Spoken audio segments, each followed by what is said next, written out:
देखो पिछली क्लास में अपन प्रश्नावली 9 स्टार्ट की थी अपन ने, और उसमें क्वेश्चन नंबर 2 और 3 के बारे में डिस्कस किया था। अब देखो क्वेश्चन 4 और 5 भी मैं बता नहीं रहा हूँ, क्योंकि नॉर्मल सी बात है, सिर्फ पॉइंट ही लगाने हैं अपन को, है ना। तो इस वजह से मैं क्वेश्चन नंबर 3 और 4 भी नहीं बता रहा हूँ, और 5 सॉरी 3 तो हो गया था डिस्कस, 4 और 5 कर सकते हो आप। मैं एक बार समझा देता हूँ, देखो, क्योंकि आ जाएगा आपको इतना। तो देखो, इन बिंदुओं को आलेखित करना है, वही नॉर्मल सी बात है जैसे अपन ने यहाँ पे किया था, ऐसे आलेखित करोगे और मिला के बता देना कि ये तो लिख रहा है ना, इन्हें क्रम से मिलाने पर कौन सी आकृति बनेगी। तो उनको मिला देंगे, जो भी त्रिभुज बनेगा, चतुर्भुज बनेगा, वो बन जाएगा ना। और एक चतुर्भुज बनाए जिसके शीर्ष ये हो, तो ये पहले ये ग्राफ लेंगे कैसा, उसमें अक्ष वगैरह बनाएंगे, ये पॉइंट ड्रॉ कर देंगे और उनको मिला देंगे, चतुर्भुज बन जाएगा। बस उनको मिलाने से 4 बिंदु है, 4 बिंदुओं को मिलाएंगे तो नॉर्मल सी बात है, चतुर्भुज बनेगा। ऐसे ही मैं क्वेश्चन नंबर 6 से स्टार्ट कर रहा हूँ, क्योंकि प्रश्नावली असली तो यहीं से स्टार्ट होती है, दो बिंदुओं के बीच की दूरी, ठीक है ना। इसको अच्छे से पढ़ेंगे अपन, एक एक चीज़। ओके, देखो स्टार्ट करते हैं। सबसे पहले तो आपको क्वेश्चन में दो बिंदु दिए जाएंगे, उनके बीच की दूरी आपसे पूछी जाएगी। जैसे मान लो ये एक बिंदु है P, और इसके कोऑर्डिनेट भी दे रखे हैं x1 और y1, ठीक है। अभी हमें दिए नहीं है तो हमने x1 y1 मान ली। और एक और दूसरा बिंदु है जो Q, वो इतना दूर है, और इसके कोऑर्डिनेट है x2 y2।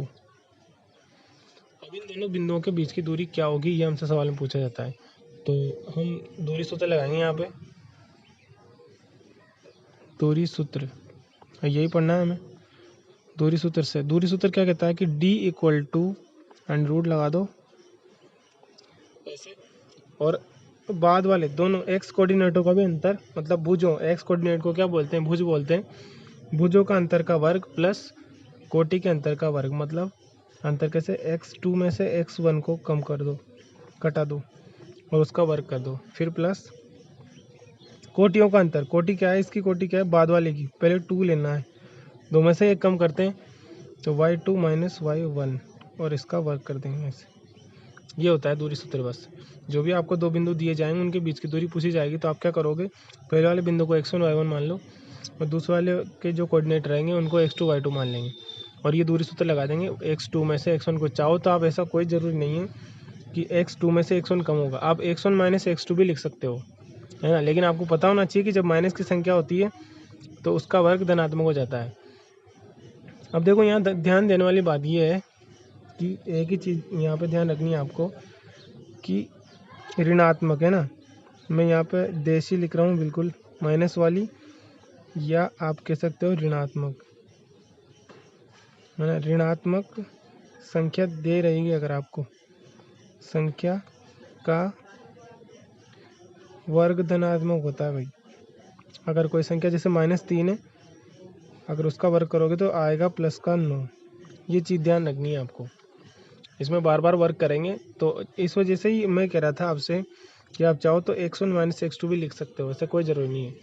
सीधी सी बात है, आपको इतना सा ध्यान रखना है बस कि दोनों पॉइंटों के फर्स्ट वाले पॉइंट, जैसे 3,4 6,10 है, तो 3 और 6 का अंतर, ऐसे फर्स्ट वाले कोऑर्डिनेटों का भी अंतर और बाद वाले y का भी अंतर करना है बस, और उसका वर्क कर देना है, वही दूरी सूत्र होता है। जैसे क्वेश्चन नंबर 6 स्टार्ट करते हैं। ये फर्स्ट क्वेश्चन, दो बिंदु देगा, मैंने बताया आपको, देखो दे भी रखा है इसमें, ये दिख रहा होगा आपको। क्वेश्चन नंबर 6, -6,7 और देखो निम्नलिखित बिंदुओं का मध्य की दूरी ज्ञात कीजिए। तो बिंदु कौन कौन सा, पहले सवाल में -6, 7 और -1, -5, तो ये दोनों बिंदु लिख रहे हैं। पहले सवाल में दो बिंदु है, ऐसे ही बनाना है आपको, हमेशा ऐसे लाइन ड्रॉ कर लेनी है। फर्स्ट वाले पॉइंट को P बोल देना है, उसमें वो कहता भी नहीं है कि ये P और ये Q है, जब बोलेगा जब तो वो वही वैल्यू लेंगे। और दूसरा पॉइंट है Q -1 -5। चिन्हों का बहुत वैल्यू है यहाँ पे, चिन्ह आपको आने चाहिए, सब कुछ चिन्हों की वैल्यू ज़्यादा रहेगी इस प्रश्नावली के अंदर, ठीक है।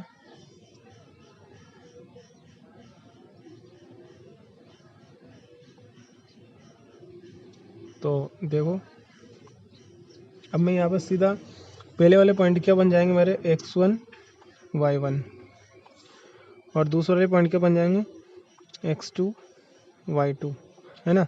मतलब x1 तो -6 है और y1 7 है, ऐसे x2 -1 है और y2 -5 है, बस अब दूरी सूत्र लगा देंगे, तो यहाँ लिख देंगे दूरी सूत्र से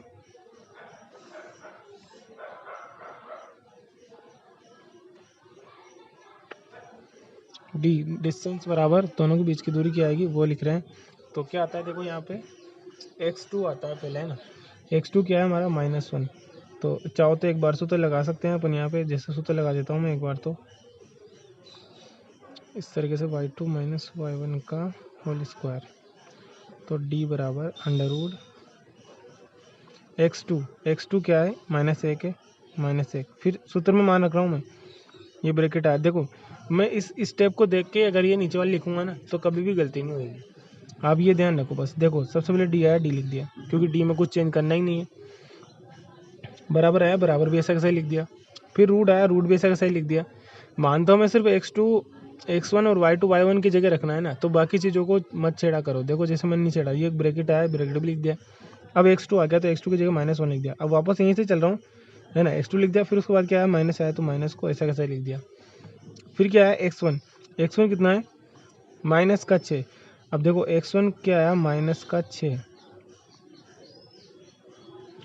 तो फिर आपको दो छोटे ब्रैकेट नहीं लगा सकते, इस ब्रैकेट को ऐसे कर देना है एक बार, और ये -6। देखो -1, फिर सूत्र का माइनस, और किसको माइनस करना है, -6 को, और ये स्क्वायर बाहर वाला लग गया। उसके बाद क्या आया, प्लस आया, प्लस लगा दिया। फिर ब्रैकेट आया, ब्रैकेट लगा दिया। y2 क्या है, -5। फिर सूत्र का माइनस आया, ये लगा दिया। और y1 कितना है, 7 है, 7 लिख दिया और स्क्वायर कर दिया। अगली स्टेप में देखो क्या आएगा। देखो -1, तो ऐसा कैसा ही, और ये माइनस, और ये माइनस क्या हो गया, प्लस। ये मैं चाहता तो पहले ही यहाँ भी लिख सकता था डायरेक्ट प्लस का 6, लेकिन आपको समझाने के लिए बताया कि कैसे माइनस माइनस प्लस होता है। और ये स्क्वायर, अब देखो मझला ब्रैकेट हटा दिया अपन ने, और माइनस के 5 और माइनस के साथ कितने हो गए, -12 का स्क्वायर हो गया। यहाँ भी इसको सोल्व कर लेते हैं एक बार, देखें। माइनस का तो 1 और प्लस के 6, तो कितने बचे, 5, और 5 का के बचे प्लस के। ऐसे ही ये 12, यहाँ भी -12 का स्क्वायर। अब देखो ऊपर ही ऊपर मैंने एक बात लिखाई थी अभी आपको, कि माइनस की संख्या का वर्ग भी क्या होता है, प्लस। 5 का वर्ग तो कितना हो गया, 25, और -12 देखो लिखा था मैंने, माइनस वाली या ऋणात्मक संख्या का वर्ग भी क्या होता है, धनात्मक। तो 12 का वर्ग कितना होगा, 144 होएगा, है ना। और ये प्लस का होएगा, तो डी बराबर कितना आ गया, 169। और 169 हम जानते हैं कितना होता है, 13। तो बस ये आंसर आ गया 13 इकाई, है ना, क्योंकि मीटर फीटर इसमें आता ही नहीं है, मीटर सेंटीमीटर वगैरह लगाना ही नहीं है। तो आंसर दूरी कितनी आएगी दोनों के बीच की, 13 इकाई। इकाई लिख देते हैं इसके पीछे, ठीक है ना। तो अब देखो दूरी सूत्र बहुत आसान है, समझ में आ भी गया होगा आप लोगों, मैंने इतना टाइम दे के पढ़ाया है इसको, है ना। सिंपल सी बात है, दो बिंदु, जो भी दो बिंदु दिए जा रहे हैं, फर्स्ट वाले को x1 y1 मान लो, सेकंड वाले को x2, ऐसा कोई जरूरी नहीं है। आप चाहो तो इसको x1 y1 मान लो, इसको x2 y2 मान लो, कोई फर्क नहीं पड़ने वाला है, ठीक है। क्योंकि आपके ज़्यादा से ज़्यादा क्या होता है, ये 6 आगे आ जाता है और ये 1 माइनस इधर आ जाता, मतलब तो वही आता, 1 प्लस का हो जाता वापस, और माइनस का 6 रहता, तो माइनस का 5 बच जाता, और माइनस का 5 का वर्ग भी प्लस के 25 ही आता है यहाँ पे, ठीक है ना। तो इनको आगे पीछे रख दो, कोई फ़र्क नहीं पड़ता है उससे। ओके, चलो एक दो क्वेश्चन और करते हैं इसके। पहला सवाल मैं बता चुका हूँ, अब मैं ये तीसरा बता रहा हूँ, देखो, है ना, जिसमें ये इस तरीके का दे रखा है ना, ये t² t1², ये सेकंड वाला आपको करना है। तीसरा मैं बता देता हूँ एक बार। तीसरे के दो बिंदु दे रखे हैं, वही ऐसे लाइन खींच लेनी है। P तो दे रखा है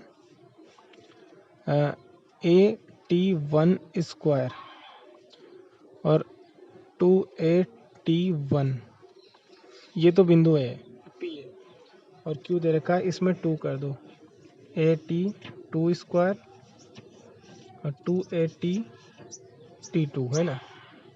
ये दे रखे हैं हमें दोनों बिंदु। अब हम क्या करेंगे, देखो इसमें यहाँ पे हम इसको, अब सीधा सा अपन क्या करेंगे, इसमें वही दूरी सूत्र लगाएंगे ना। तो फर्स्ट वाला तो क्या हो गया, ये x1 और ये y1, और ये x2 ये y2। अब दूरी सूत्र लगा देंगे यहाँ पे, दूरी सूत्र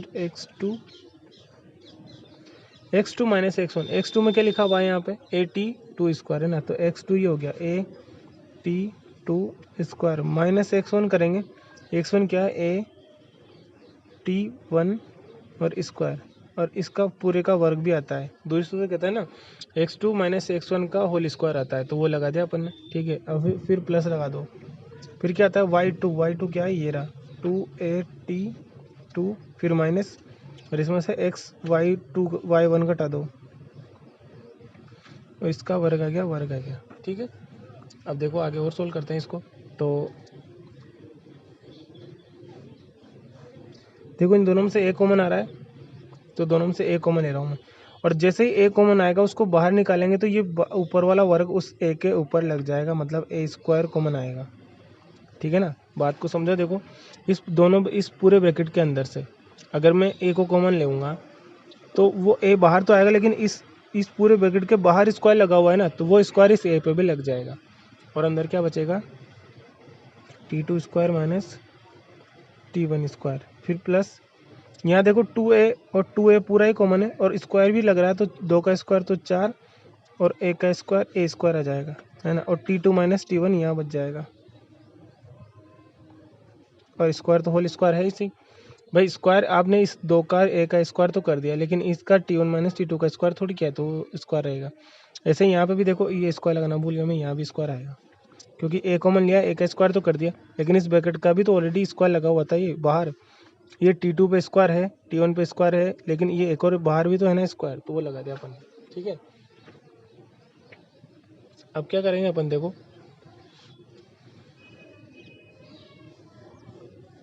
ये इसको ऐसे रहने दो, यहाँ एक फॉर्मूला वो लगाते हैं अपन।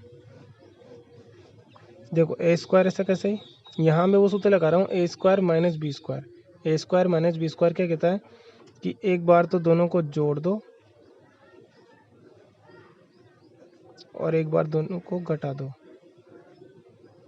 अब देखो सूत्र लगाया मैंने अंदर, ये बाहर का ब्रैकेट और ये स्क्वायर अपनी जगह ऐसा कैसा रहेगा, मतलब दोनों पे स्क्वायर होएगा। सूत्र तो इन दोनों में लगाया अपन ने।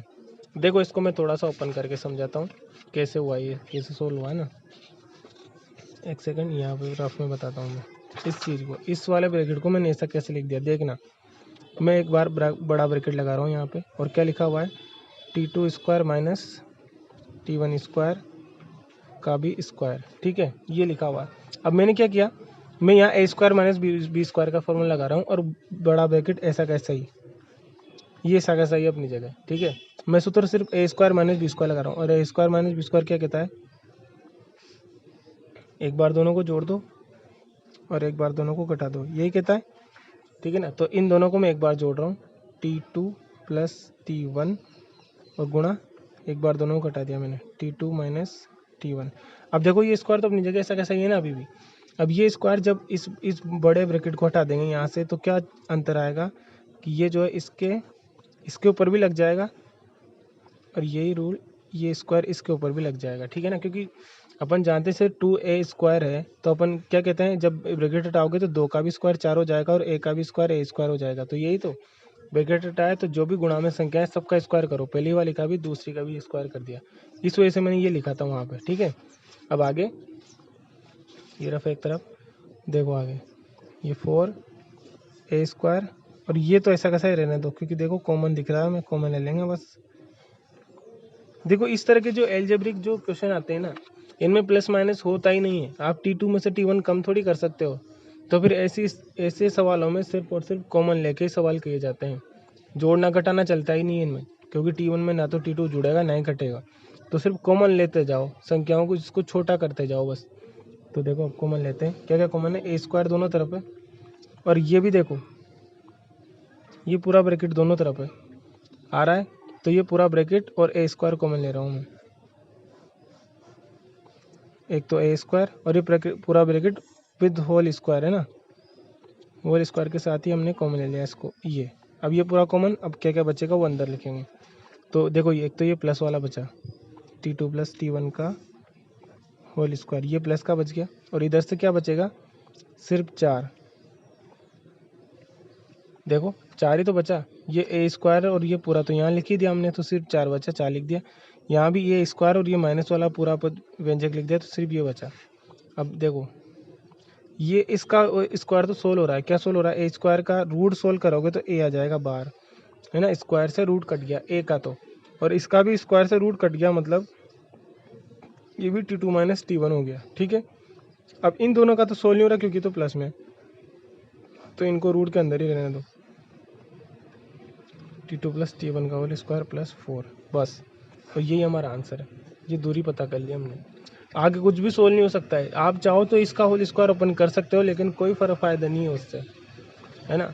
ये तो पूरे का स्क्वायर बनता है ताकि वो बाहर हो जाए, जैसे कि यहाँ बन रहा है, देखो ए का पूरे का स्क्वायर है और गुणा में भी है ना, ये एक तरह से वैसा बन गया। देखो मेरा मैं समझाता हूँ आपको, जैसे आपसे कभी कभार 18 का रूट सोल्व करने को बोला जाता है, तो आप क्या करते हो, इसको ऐसे तोड़ देते हो कि 9 इंटू 2 है, तो और 9 का रूट तो आप 3 सोल्व कर देते हो और 2 का सोल्व नहीं होता, ऐसे लिख देते हैं ना अपन। तो सेम वही काम हुआ है, इन दोनों का तो रूट सोल्व हो गया, तो ये तो बाहर आ गया, ए का रूट सोल्व किया तो ए, और इसका भी स्क्वायर काट दिया आपने, ये तो बाहर आ गया रूट के, और इसका सोल्व नहीं हो रहा तो ये अंदर रह जाएगा, ठीक है। तो ये हमारी दूरी है, इतनी ही आंसर आएगा उसमें, आगे कुछ भी सोल्व नहीं होगा ये, ओके। तो मेरे ख्याल से ये समझ में आया होगा आप लोगों के दूरी सूत्र। अब इस पर अच्छी सी प्रैक्टिस करना आप लोग, कल से आगे और अच्छे अच्छे क्वेश्चन करेंगे, इसमें समकोण त्रिभुज के शीर्ष होंगे नहीं होंगे जो भी है, आगे और अच्छे अच्छे सवाल है। ये क्वेश्चन नंबर 6 का दूसरा तो आपको ही करना है ये, ठीक है। ये सवाल मुझे चेक करवाना है आपको, क्वेश्चन नंबर 6 का सेकंड सवाल, ओके।